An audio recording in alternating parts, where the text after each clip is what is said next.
আসসালামু আলাইকুম এভরিওয়ান। আজকে আমরা তাপগতিবিদ্যার স্ক্রিনে শো করে এই প্রশ্নটা সলভ করতে যাচ্ছি, যেখানে বলা হয়েছে একটি প্রত্যাগামী ইঞ্জিন অর্থাৎ কার্নো ইঞ্জিন বা আদর্শ ইঞ্জিন যা গৃহীত তাপের 1/6 কাজে পরিণত করে। তো গৃহীত তাপকে যদি আমি Q1 দিয়ে প্রকাশ করি, এই গৃহীত তাপের 1/6 কাজে পরিণত করতেছে। ওকে, তো এই যে ইনফরমেশনটা এটা মূলত কর্মদক্ষতার দিকে আমাদেরকে হিন্ট করে। কর্মদক্ষতা মানে আমরা জানি W/Q1। তো আমি যদি এখন এই ইকুয়েশনে W মানে Q1 × 1/6 বসাই, তাহলে Q1 কাটাকাটি চলে যাবে, রয়ে যাবে শুধু 1/6। অর্থাৎ এরপর থেকে আমি কষ্ট করে এরকম ইকুয়েশন বানাতে যাব না। যখনই দেখবো বলা আছে গৃহীত তাপের এত অংশ কাজে পরিণত হয়, ওই ততটুকু অংশ আসলে কর্মদক্ষতাকে নির্দেশ করছে। তো গ নম্বরে আমাকে বলা হয়েছে তাপ উৎসের তাপমাত্রা নির্ণয় করো। তাহলে আমরা একটু খেয়াল করে দেখি, উদ্দীপক থেকে আমরা দুইটা সমীকরণ বানাতে পারবো। প্রথমে আমি তো বললাম যে কর্মদক্ষতা হচ্ছে 1/6, তাহলে আমি সূত্র বসাতে পারি eta equals to T1 - T2 divided by হচ্ছে T1 × 100%। ওকে, তো এখানে আমি ইটার মান বসিয়ে দিলাম হচ্ছে 1/6।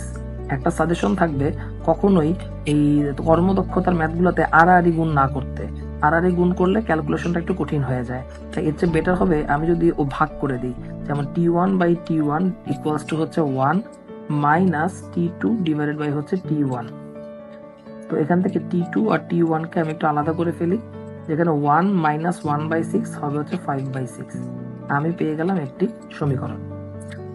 ওকে, এখন আমার T1 মানে তাপ উৎসের তাপমাত্রা, T2 মানে তাপগ্রাহকের তাপমাত্রা, কোনোটাই আমার জানা নেই। তাই আমার দুইটাই আননোন রাশি। তাহলে ইকুয়েশন আমার একটা দিলে হবে না, আরেকটা ইকুয়েশন প্রয়োজন। তো আরেকটা ইকুয়েশনের জন্য আমি সেকেন্ড লাইনের দিকে তাকাবো, যেখানে বলা হয়েছে তাপগ্রাহকের তাপমাত্রা 54 কেলভিন কমালে দক্ষতা দ্বিগুণ হয়।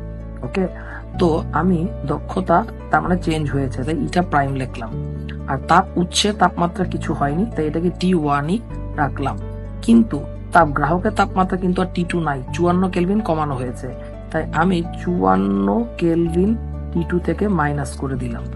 এই হয়ে গেল আমার নতুন ইকুয়েশন। তার মানে আমার তাপ উৎসের তাপমাত্রা ফিক্সড আছে, কিন্তু তাপ গ্রাহকের তাপমাত্রা 54 কেলভিন কমানো হয়েছে। ওকে, এখন এখান থেকে যদি আমি লিখি দক্ষতা দ্বিগুণ হয়েছে, 1/6 কে যদি দ্বিগুণ করি তাহলে 1/3 হয়ে যাবে। ওকে, T1/T1 হয়ে গেল 1 minus T2 divided by T1 মাইনাসে মাইনাসে প্লাস 54 ডিভাইডেড বাই T1।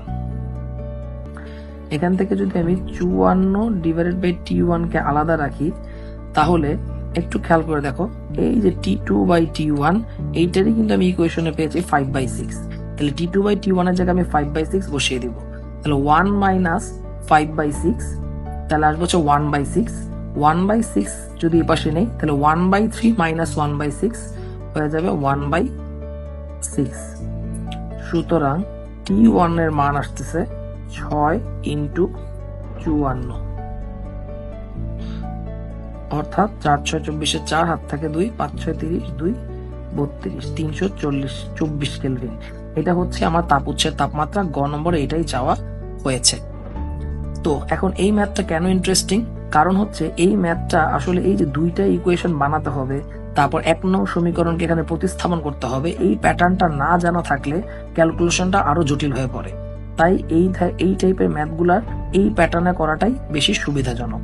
বাসা থেকে একবার মিনিমাম প্র্যাকটিস করতেই হবে। এখানে আরেকটা টুইস্টের কথা বলি, অনেক সময় কলেজের এক্সামগুলোতে 54 কেলভিন না বলে হয়তো বলতে পারে 54 ডিগ্রি সেলসিয়াস।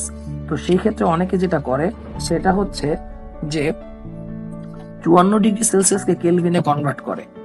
এইটা কিন্তু ভুলেও করা যাবে না। 54 ডিগ্রি সেলসিয়াস কমাই বা 54 কেলভিন কমাই একই কথা, কারণ আমরা জানি তাপমাত্রা পার্থক্য সেলসিয়াসে যা কেলভিনে তা। আপনি তাপ গ্রাহকের তাপমাত্রা 54 ডিগ্রি সেলসিয়াস কমাচ্ছেন বা 54 কেলভিন কমাচ্ছেন, জিনিসটা সেমই থাকবে। তো এটাকে ভুলেও তখন কেলভিনে কনভার্ট করার প্রয়োজন নাই। আশা করি সবাই বুঝতে পেরেছেন।